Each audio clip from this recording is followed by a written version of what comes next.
Oui, enfin surtout en Europe de l'Ouest. Bonjour à toutes et à tous. Bonjour Monsieur V. Merci de m'accueillir face à votre caméra. Il y a beaucoup de choses à dire évidemment, puisque nous sommes dans une période de crise totale, absolue, et avec des enjeux vitaux.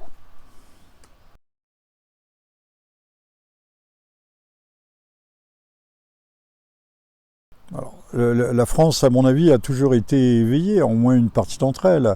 Là, les menaces, le chantage de M. Macron, qui est un chantage aux vacances, chantage à la liberté, tout d'un coup, on a resserré brutalement le collier, on a tiré sur la laisse, donc ça a précipité les candidats à la vaccination qui se sont dit on va avoir notre été gâché. Je ne sais pas si ce sont les jeunes qui se sont fait majoritairement vacciner, mais on découvre qu'au minimum et au bas mot, il y a plus de 30 millions de Français qui ne sont pas vaccinés. Et beaucoup d'entre eux, on l'a vu à travers les manifestations, n'en ont pas du tout l'intention.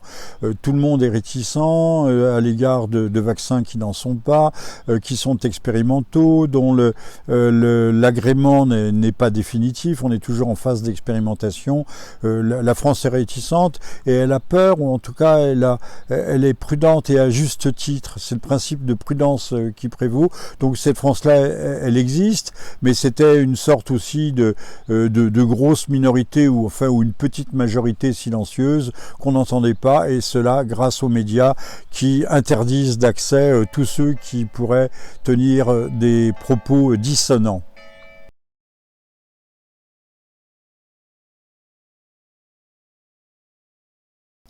Que le gouvernement est-il surpris par une telle réaction? Non, il l'attendait, il l'anticipait.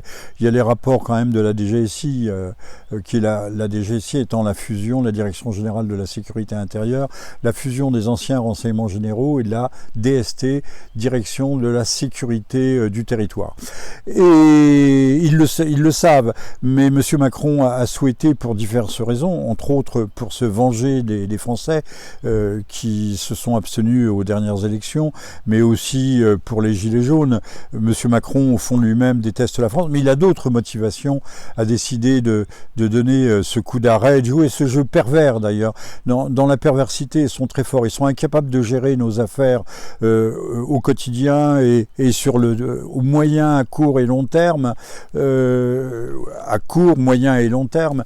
Mais pour ça, quand il s'agit de nous manipuler et de nous faire souffrir, ça ils le savent pertinemment. Puis il faut aussi des crétins des Alpes, style le gouvernement, le chef du gouvernement qui est là. Enfin, on a l'impression qu'on a affaire à une espèce de personnage obtus. Bon, passons sur lui, on va pas faire d'attaque ad hominem ou ad personam. Il paraît que ça ne se fait pas, que c'est pas de bon ton. Alors, il est très difficile d'avoir de l'information exacte, de l'information qui ne soit pas biaisée, qui ne soit pas mensongère, mais on s'aperçoit ici et là, j'ai souvent évoqué l'information en négatif ou en creux. On a à l'occasion de cette obligation générale, massive et brutale, pour ne pas dire, pour ainsi dire totalitaire, on a découvert que la moitié de la France n'était pas vaccinée et refusait plus ou moins de se vacciner. Ceux qui l'ont fait ces temps derniers, d'ailleurs, l'ont fait pas de bon cœur, pas de bonne volonté, ils l'ont fait par nécessité, parce que beaucoup craignent de perdre leur travail. Alors je préfère préciser qu'aucun patron ne peut vous licencier actuellement si vous refusez d'être vacciné. Donc on exerce des chantages, on extorque une adhésion à la vaccination. Je dis bien extorquer, sur un consentement qui, contrairement à la loi, n'est ni libre ni éclairé. Les médecins demandaient aux médecins, y aura-t-il des effets secondaires? Il est incapable de vous le dire si oui ou non. Alors, le Sénat joue son rôle, puis de toute façon, un jour, on l'a déjà vu récemment dans d'autres circonstances, le Sénat commence par retoquer un texte et ensuite la navette, ce qu'on appelle la navette parlementaire, il remonte ou il redescend au Palais Bourbon, il est revu par les députés qui sont une cinquantaine en séance sur plus de 400. Des députés totalement absentéistes, et donc ça remonte au Sénat, et là ça passe comme une lettre à la poste dans le silence médiatique. La grosse astuce, c'est on concède sur quelques points de détail. Alors le dernier en date, je crois que c'était cette nuit, c'est de dire que le Sénat a demandé que les moins de 18 ans, les mineurs, ne soient pas obligés de passer par la piqûre obligatoire, mais on peut penser que c'est une concession qui est lâchée, un os à ronger à la population en croyant que le Sénat fait son travail. Non, le Sénat ne fait pas son travail, pas mieux que le Palais Bourbon. Ces gens-là sont des parasites, sont payés à ne rien faire, ils font tâche et ils donnent l'apparence, surtout l'illusion de la démocratie.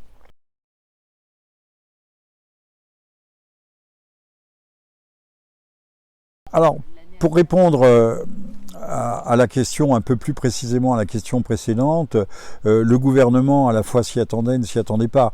Monsieur Macron, quand je dis qu'il a des motivations multiples et variées, c'est très bien qu'il jouait à qui tout double, qu'il jouait non pas son va-tout, mais qu'il y avait un risque. Nous sommes sur une ligne de crête. Ces gens-là ont tablé dans leur perversité, ont tablé sur le fait qu'on soit en vacances, qu'on veuille partir en vacances, qu'on soit au milieu des vacances, qu'on ne veuille pas gâcher ses vacances en pensant que ça passerait avec des grincements de dents, quelques pleurs, quelques raclements, mais que ça passerait quand même. Sauf qu'on n'a jamais vu une mobilisation pareille en plein mois de juillet. Je rappellerai qu'il y a quand même des révolutions. La révolution de 1830, qu'on appelle la révolution de juillet avec les Trois Glorieuses, est intervenue en plein été. Bien sûr, on ne partait pas en vacances, il n'y avait pas les congés payés à l'époque. Mais il devait y avoir des raisons substantielles et suffisantes. Et là, les Français ont quand même des raisons substantielles et suffisantes. On n'a jamais vu ça dans... Alors, là aussi, l'information éclate en creux.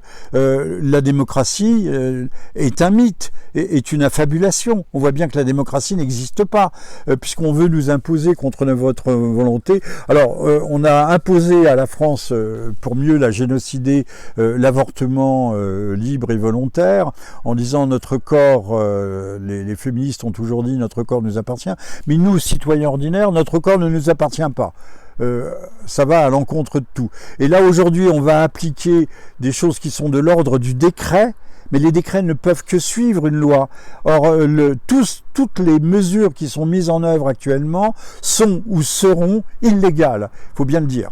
Alors, par ailleurs, et pour ne pas conclure, on va dire que donc les choses se jouent, et se jouent maintenant, mais elles ne se jouent pas seulement au niveau français, elles se jouent, on l'a vu avec les manifestations, au niveau européen, enfin en tout cas de l'Ouest européen, puisque à l'Est on est beaucoup plus réservé sur ces domaines, mais là aussi il est très difficile d'obtenir une information fiable, véritablement fiable. Espérons, le principe d'espérance, espérons que M. Macron va s'en mêler les pinceaux, qu'il sera allé trop loin, même si là, vous avez vu comme moi, ce gouvernement passe son temps à se dédire et à se déjuger. L'amende pour les bistrotiers et restaurateurs devait être de 45 000 € avec un an de prison.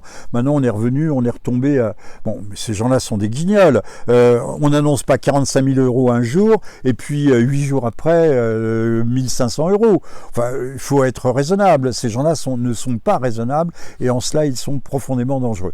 Alors, nous sommes dans l'été de tous les dangers, et nous serons à l'automne de tous les dangers, parce que la crise, la véritable 4e vague, et même la 5e vague, ça va être le tsunami économique. On ne peut pas jeter l'argent par les fenêtres sans qu'un jour on nous présente l'addition.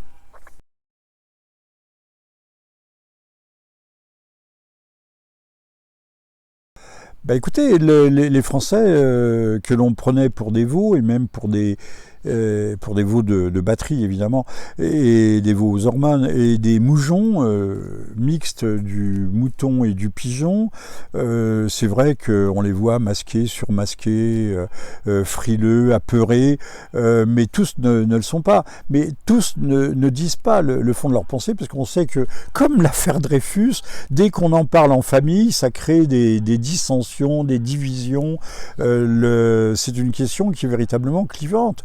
Mais il y a plus de Français lucides et réactifs qu'on l'imagine. Ça, c'est un fait positif. Maintenant, l'emporteront-ils? On a bien vu au moment, on va dire, comparons ce qui est comparable. La manifestation pour tous, c'était 1 à 2 millions de personnes dans la rue. ceux qui étaient pour la manifestation pour tous, et donc contre le mariage inverti, n'ont pas eu, je ne dis pas de mal des gays, évidemment, en disant cela, mais on peut être gay sans se marier obligatoirement, surtout dès lors qu'on a le Pacs.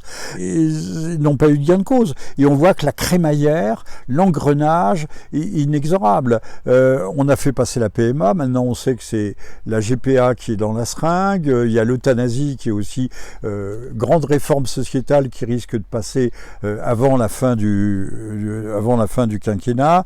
La crémaillère sociétale broyeuse avance encore une fois de façon irréversible et inexorable.